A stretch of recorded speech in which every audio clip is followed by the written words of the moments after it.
Assalamualaikum warahmatullahi wabarakatuh. Kembali lagi di Jen's Classes Channel. Kali ini kita akan membahas tentang TOEFL Strategy, yaitu bagian structure. Kita akan membahas problems atau errors in adjective ataupun adverb. Adjective kata sifat, adverb kata keterangan. Nah, seringnya masalah ini muncul di written expression, yaitu bagian kedua dari structure. Jadi ini hampir selalu ada di tiap soal TOEFL. Salah satu strategi dalam menjawab soal written expression adalah kita mengidentifikasi kata yang di garis bawah itu apakah dia subjek, objek, verb, adjective, ataupun adverb. Nah, jadi ada cara tertentu yang bisa membuat kita mengetahui apakah kata yang di garis bawah itu adjective atau adverb tanpa harus mengartikan atau tanpa harus tahu arti. Karena kosakata dalam adjective dan adverb tentunya banyak, jadi tidak mungkin dihafal semuanya dalam waktu singkat. Jadi kita akan memberikan tips di sini bagaimana mengidentifikasi kata di garis bawah itu apakah dia adjektif atau adverb, yaitu dengan melihat suffix dan posisi dari kata tersebut. Suffix adalah akhiran. Adjektif dan adverb yang memakai suffix berarti adalah adjektif dan adverb yang berasal dari kata lain. Misalnya adverb biasanya kalau memakai suffix dia berasal dari kata sifat. Adjektif kalau memakai suffix biasanya dia berasal dari kata benda. Nah, tentunya tidak semua adjektif dan adverb memakai suffix. Nah, tapi setidaknya dengan menghafal suffix akan membantu kita sekitar 30% mengetahui kosakata dari adjektif dan adverb, mengetahui atau menguasai kosakata dari adjektif dan adverb. Nah, untuk adjektif dan adverb yang tidak ada kosakata, yang tidak ada suffixnya, itu banyak dan membutuhkan waktu yang tidak sedikit untuk menghafalnya tentunya. Jadi menghafalnya tentunya dengan sering membaca. Salah satunya dengan membaca ataupun menonton ataupun mendengar. Jadi itu salah satu cara paling cepat untuk bisa menghafal kosakata terkait adjektif dan adverb.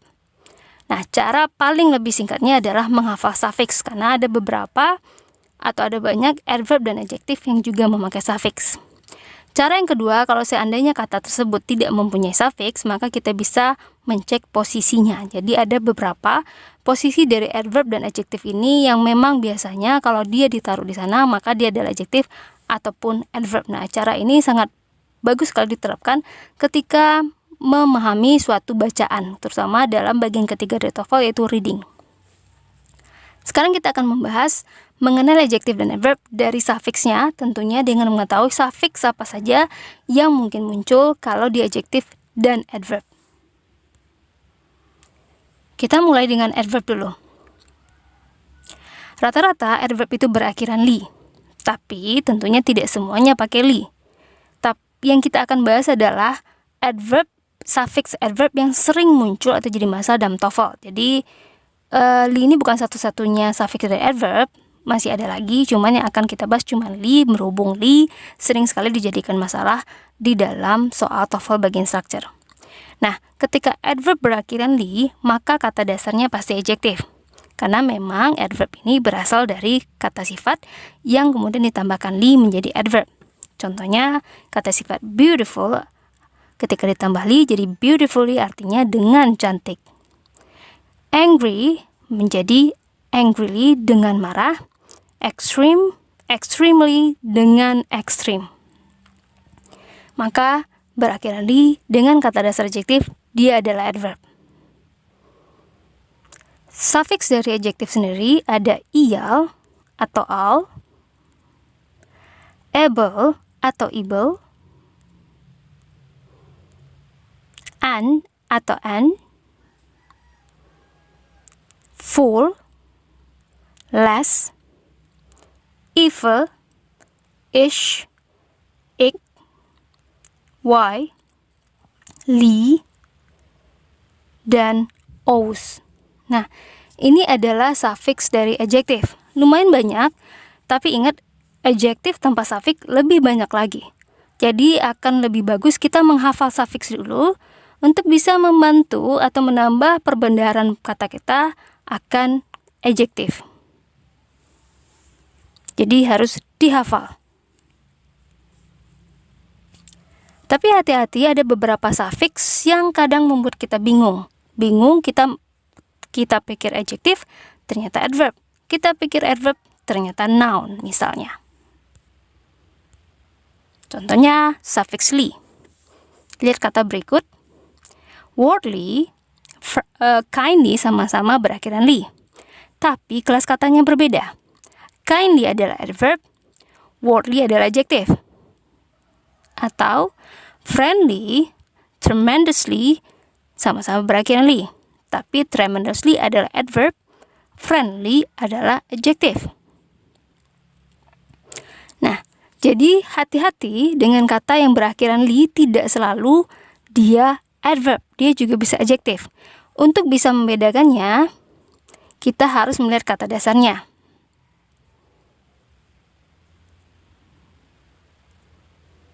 Oke, contohnya angrily, yearly. Angrily adalah adverb, yearly adalah adjective. Sekarang kita akan buang li-nya. Kita buang li-nya, angrily jadi angry, yang dia adalah adjective, dan kita buang yearly, jadi year yang dia adalah noun. Jadi ketika adjective ditambah li akan menjadi adverb, dan noun ditambah li dia akan menjadi adjective. Jadi untuk kata yang berakhiran li, hati-hati, lihat dulu kata dasarnya apa. Kalau kata dasarnya noun, maka dia adjective. Kalau kata dasarnya adjective, maka dia adverb. Suffix y. Recovery, easy sama-sama berakhiran y. Tapi easy adalah adjective, recovery adalah noun. Kita buang y-nya atau y-nya, menjadi recovery menjadi recover, dan easy menjadi is. Recover adalah verb, is adalah noun. Jadi ketika verb ditambah y, maka dia akan menjadi noun. Sementara ketika noun ditambah y, dia akan menjadi adjective. Jadi juga hati-hati dengan kata yang berakhiran y. Kalau kata dasarnya noun, maka dia adjective. Kalau kata dasarnya verb, maka dia noun. Suffix lainnya adalah al. Survival, musical sama-sama berakhiran al. Musical adalah adjective, survival adalah noun. Survival, kata dasarnya survive, adalah kata kerja yang ketika ditambahkan al, dia akan menjadi noun. Sementara musical, kata dasarnya music adalah noun, dan ketika ditambahkan al menjadi adjective. Jadi ini hampir sama dengan y tadi. Jadi hati-hati dengan suffix berakhiran li, y, dan al. Y dan al dia bisa adjective atau noun. Li dia bisa adjective atau adverb. Ketika dia adjective, kata dasarnya noun. Ketika dia adverb, kata dasarnya verb. Sementara untuk y dan li, ketika dia noun, dia adalah adjective, dan ketika dia verb, dia adalah noun. Nah, sekarang kita akan membahas adjective dan adverb dari posisinya. Adverb position itu, berhubung dia bisa memodifikasi kata kerja, maka tentunya kita bisa taruh dia setelah kata kerja. Dan dia bisa memodifikasi adjektif, dan kita juga bisa taruh dia sebelum si adjektifnya. Dia bisa memodifikasi adverb, maka kita juga bisa menaruhnya sebelum si adverbnya.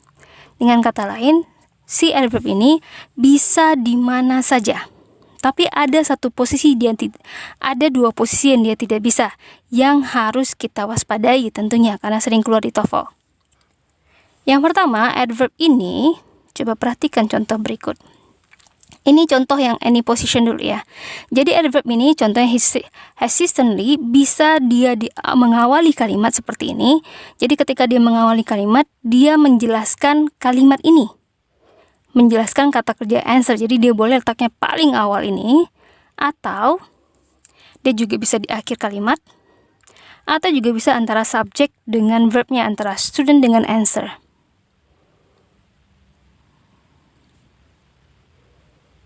Nah, tapi ada satu posisi yang dia tidak bisa. Si adverb ini tidak bisa kita taruh di antara verb dengan objek. Ini answernya verb dan objeknya adalah the question. Jadi tidak boleh. karena seolah has certainly itu menjelaskan kata benda the question. Maka untuk gampang mengingatnya, lebih mudah dalam mengingatnya, yang perlu kita ingat adalah has certainly adverb the question noun. Maka tidak boleh adverb letaknya sebelumnya atau setelahnya dan noun. Jadi intinya kalau lihat adverb, maka kita cek setelahnya apa. Kalau setelahnya kata benda, maka dia salah. Kemudian adverb ini juga tidak bisa munculnya, contohnya dalam kalimat ini, you seem unhealthily. Penggunaan unhealthily ini dia adalah adverb salah karena seem adalah linking verb. Dan ingat, linking verb setelahnya hanya boleh adjektif. Maka harusnya bukan unhealthily tapi unhealthy. Jadi bisa kita simpulkan adverb tidak boleh kita taruh setelah linking, atau kita bisa simpulkan adverb sebelumnya tidak boleh ada linking verb. Selain dari itu, adverb juga tidak boleh munculnya setelah kata kerja to be. Contohnya dalam kalimat berikut. Karena to be setelahnya hanya boleh adjektif, jadi harusnya full. Adverb juga tidak boleh munculnya setelah sense verb look yang maknanya ter. Di sini mana look adalah ter, jadi ini harusnya adjektif. Karena look atau sense verb yang bermakna ter setelahnya harus adjektif.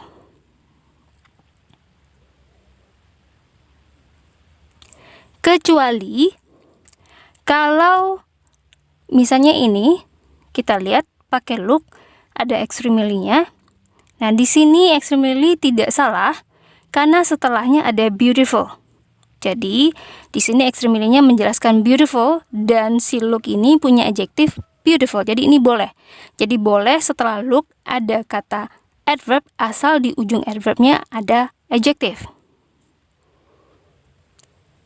Atau boleh juga setelah to be ada kata adverb seperti ini dengan syarat setelah adverbnya ada adjektif. Beautiful. Boleh juga setelah linking verb ada adverb asal setelah adverbnya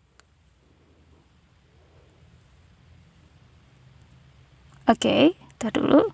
Asal setelah adverbnya ada adjektif. Tired. Nah, ini boleh. Nah, juga boleh setelah to be ada adverb asal setelah adverbnya ada kata kerja. Berarti si adverb ini menerangkan kata kerja carrying. Jadi bisa kita simpulkan, adverb bisa di mana saja kecuali setelah adverb tidak boleh ada noun atau sebelum adverb tidak boleh ada linking verb, to be, sense verb yang maknanya ter. Nah, boleh setelah si sense verb, linking dan to be, sense verb dan linking itu ada adverb asal di ujung adverb ada adjektif, atau boleh sebelum adverb ada to be asal setelah adverb itu ada adjektif dan ada kata kerja. Jadi ingat posisi ini. Tidak akan boleh ada adverb kalau setelahnya ada noun atau sebelumnya ada to be, linking dan sense verb. Boleh setelah sense verb, to be dan linking ada adverb asal di ujungnya ada adjektif ataupun verb untuk to be.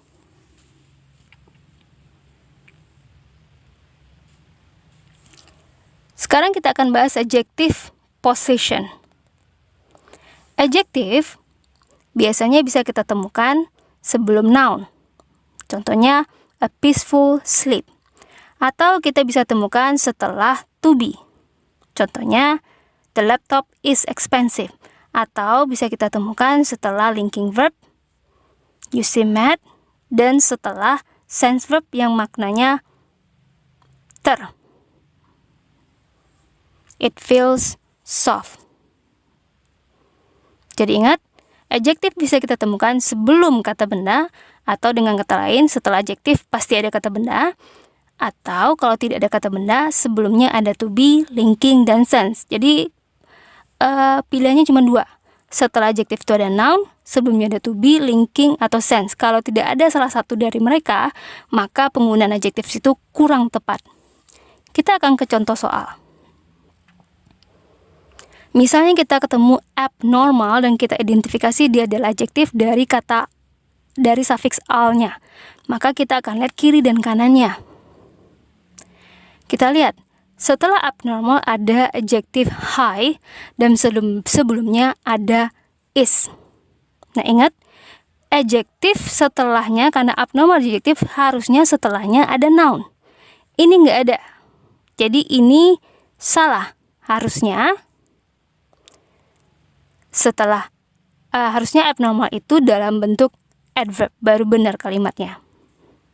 Atau densely, kita identifikasi dia adalah adverb.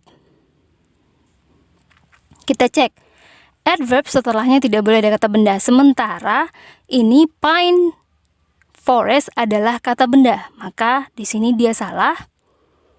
Harusnya kita jadikan adjektif, jadinya dense, yang artinya rapat atau lebat.